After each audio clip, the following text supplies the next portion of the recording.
So let's talk about the selfie.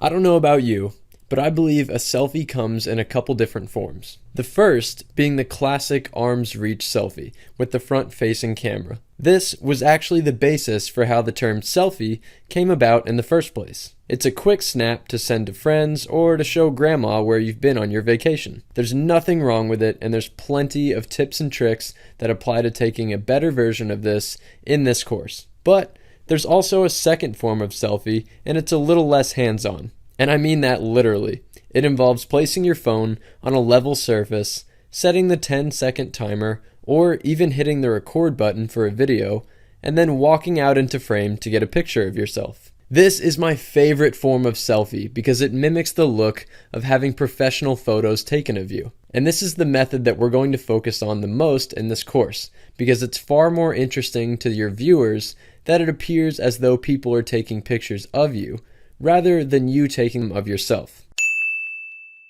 And if anyone ever asks you why you care what others think of you, don't listen to them. I believe everyone does and should care a little bit about what others think of them. It's healthy to care a little bit, because not caring at all makes you seem socially unaware to societal norms, and caring way too much can make you come off needy or obsessive. A good friend once told me, extremes are never the truth.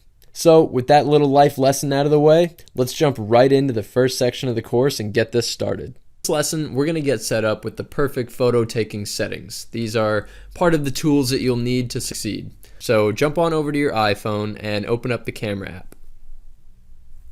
Alright, so first things first, make sure that the flash is set to off.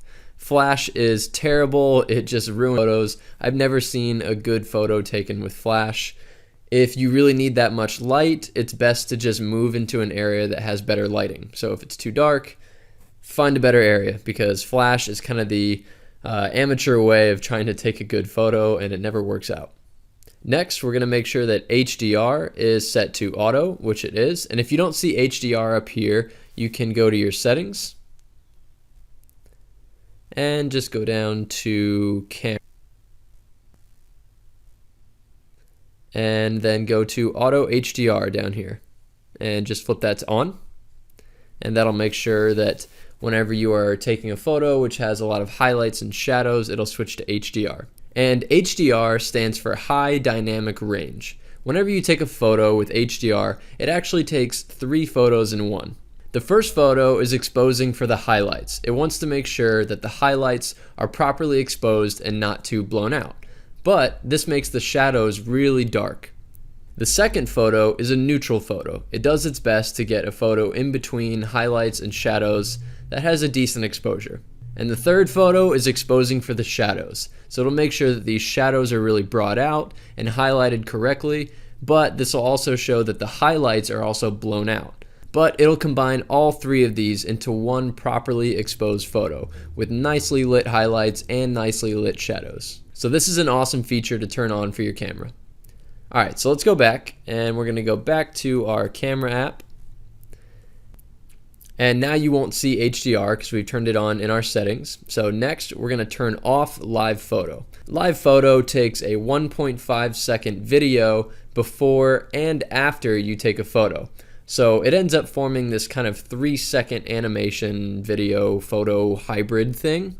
And it's not really conducive to taking good photos. It's just more or less distracting, so I turn it off. Next, make sure that your timer doesn't have anything set, and also do not ever touch the effects button because that is what professional editing is for in Lightroom, which is also free. So don't touch the effects, we don't need them. Now, next thing we're going to do is turn off this grid. You may or may not have it on already, but we're actually going to turn that off because it's going to get in the way of looking at the jawline on your face or your eyes or whatever you might be putting on camera. I actually recommend turning it on in one of my other courses where you're mainly photographing the places around you, but for the sake of photographing people, we're going to turn it off.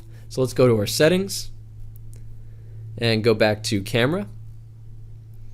And we are going to go to grid and turn that off. And while we're here, we're also going to make sure that our record video settings are set to 4K at 60, or if you don't have 4K, you could do 1080 at 60.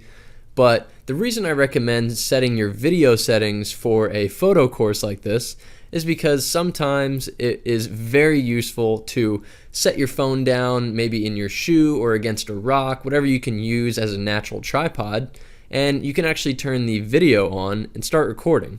And then you can walk out into frame and actually do some actions like jumping in the air or posing in whichever way that you want to pose. And then you can go back to the video later and you can screenshot frames that you really like and want to use as photos. So the reason I recommend 4K is because it's the highest quality video, so you'll be able to zoom in and crop your photos exactly like you would take them using the regular photo section of your camera app. This is by far one of my favorite things to do using the video tool, because I travel a lot and a lot of the time I just don't have somebody to take a photo of me, so it really comes in handy.